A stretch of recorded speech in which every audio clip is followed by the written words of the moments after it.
My husband and I lived in an old mill house that was converted into about 3 stories of flats. We lived in the attic conversion, and it was easily my favourite flat in the world. Downstairs, we had the most ridiculously stereotyped Scottish junkies.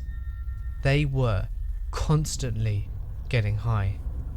They had 4 kids in one tiny bedroom flat, and they were abusive towards each other, constantly shouting and screaming, banging on walls and all that kind of stuff. They would wake us up at about 3 in the morning, having loud-ass parties with their junkie friends. One night, I finished a stock take quite late at work and didn't get home until around 4 AM. I walked up the stairs, and as I passed their door, I heard the worst noise in the world. As someone that was then training to be a teacher, this honestly had me crying like a baby. I heard a little girl screaming, literally screaming for her dad to stop hurting her. She was crying and begging, and it absolutely tore me apart. I called the police, which we had done before for noise reasons, and told them that it sounded like a small child was being beaten and raped, and if they didn't get here within the next 10 minutes, my husband and I would go down and deal with it ourselves.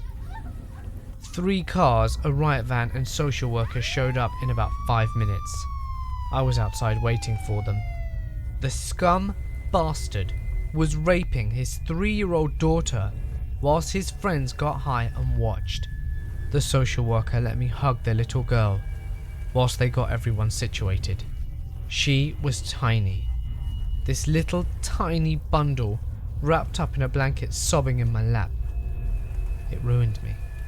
I couldn't sleep properly for months. They were arrested and their kids were sent away. I never knew what happened after that, and they never came back. We left 6 months later. My neighbour downstairs was always kind of crazy. He would pound on the door in the middle of the night to try and pay rent, as my mother worked in the leasing office. Just odd stuff like that. But this guy was pretty messed up. Well, one day, my mum picked me up from grade school and told me that we were going to go to counselling because she had something to tell me. We get to her therapist and she says, "Listen, our neighbour downstairs mutilated himself and walked around the building.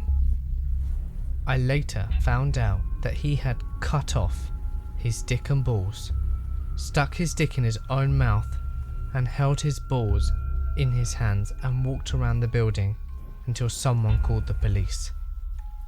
I stayed up all night watching Hazmat clean up from my bedroom window.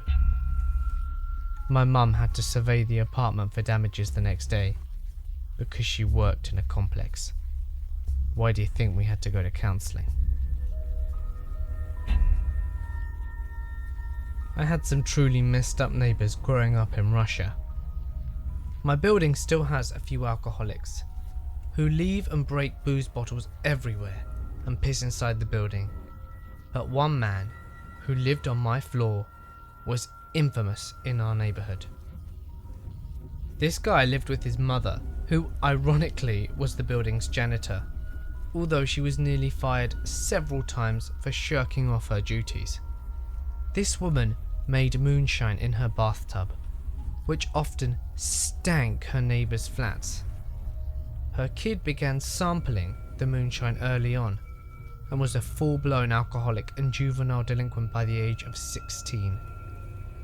He soon moved on to heroin and began beating his mother for her tiny janitor's salary for drug money. Once, he nearly put her in a coma because she refused to press charges or kick him out. He broke into his neighbour's flat once for some drug money and went to jail for about 2 weeks. We decided to get an extra door for our side of the floor after that. The junkie was a metal grunge fan who wrote band names and Nirvana quotes all over the wall to our already dingy building. Like all other drug addicts and alcoholics, This guy pissed absolutely everywhere in the building, even in his own flat. The downstairs neighbours actually had severe water damage because of his piss, and his flat was so foul that the next residents had to gut it completely. This junkie though took it to the next level and shat all over our floor hallways when his mother wouldn't let him in one night. My grandma and the building's other residents demanded for years that this individual be removed from the building, to no avail. His own mother, who he physically abused, defended her precious son at every turn and refused to kick him out or even send him to rehab. Eventually, they fell behind on their utility bills, and they had to relocate to a smaller flat somewhere else in town. They lived there for maybe a year, until rumour has it, the junkie killed his mother. No one I know actually knows what happened, but the junkie was taken away by cops when his mother died, and was never seen or heard from again.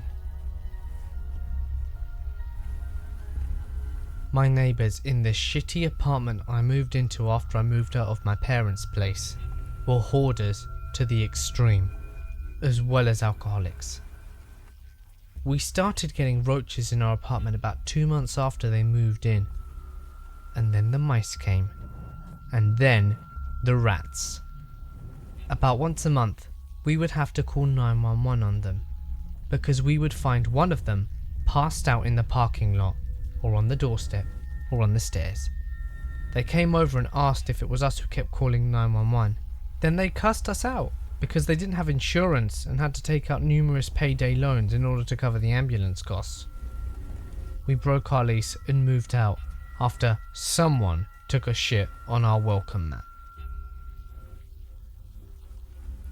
I was living next to a foster home that had a ton of boys living in it, and everything was fine until my mum found out that she had allergies to our cats, Rat and Trixie.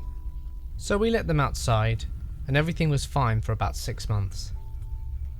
I would go outside every morning, call their names, feed them, and spend some time with them before heading off to school. Then one day, my cat, Rat, doesn't show up after calling for her, but Trixie does. I don't think too much of it though. She's probably out doing cat things, and I go to my aunt's house for the weekend to study with my cousin. When I come back home, there's still no sign of Rat. I start calling her name around the neighbourhood and asking if anyone has seen her. Nope, no sign of her. Meanwhile, Trixie is suffering from seizures all of a sudden. We get them under control and keep her inside to keep an eye on her because she was still very lethargic. Fast forward about 2 weeks, and it was either going to be one of two things. Either someone had accidentally run her over, or someone had taken a liking to her and kept her for themselves, as she was a super smart and lovable cat. Cue the knock at the door. My dad opens the door with a young boy holding a plastic bag. And you guessed it, Rat was inside of it. He said that she was in their hedges, and that he had a feeling he knew what happened to her. They had gotten a new foster kid, who he said wasn't right in the head, and had a gut feeling that he had something to do with it. My dad thanked the kid, and went over to talk to the head of the household about it, as he had also noticed someone accidentally throw a fish over the fence a few days ago, and our dogs were almost going to go for it. Apparently that kid had been causing a lot of trouble for them and was known to poison animals. Sadly, Trixie didn't make it out either. Bastard kid.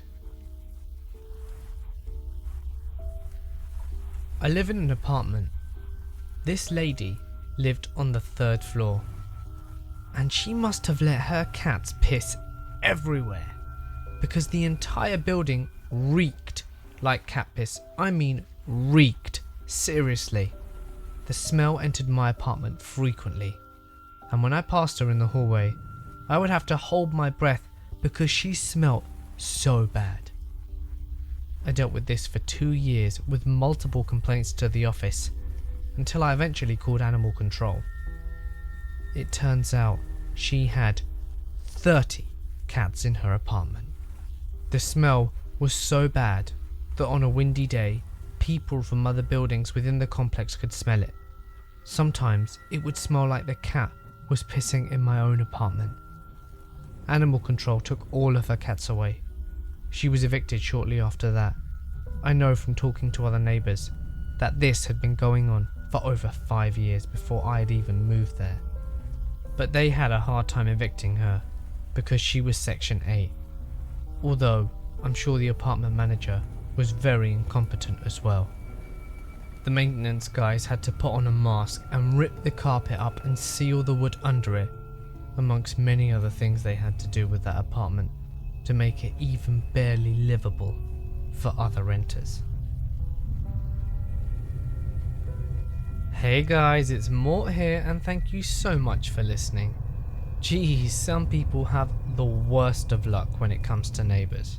Have any of you guys had any experiences with terrible neighbours? Why not share them in the comment section below? And also, thank you to all of you guys. We just hit 4,000 subscribers, which is outstanding. So thank you for getting me here guys, I really appreciate it. When we hit 5,000 subs, I'm going to run a competition. So keep an eye out, it's going to be fun and require your involvement. As always, something that I would profoundly appreciate is if you could share and like this video, as it really helps me out. Go on. Remember, you can email me your creepy experience to my email, which can be found in the description below. But please remember to give me your consent. And don't forget to follow me on Twitter and Instagram. Oh, and if you have Netflix, go watch Stranger Things. Seriously, it is so good. I absolutely loved it. And if you've already seen it, I'd love to hear what you thought of it. But honestly, if you can watch it, you really should, it's brilliant. But anyway, for now guys, I'm going to sign off. Stay awesome, and I'll see you in the next one. He would sleepwalk constantly, and showed up right next to my bed and stare at me until I woke up and promptly shat myself. One night, I heard my front door open and close. Since it was 4 AM, I went to check it out. I opened the door and found my brother at the far end of the yard, in the snow, only in his underwear, staring right at me. He then waved very slowly. Those shivers were not from the cold.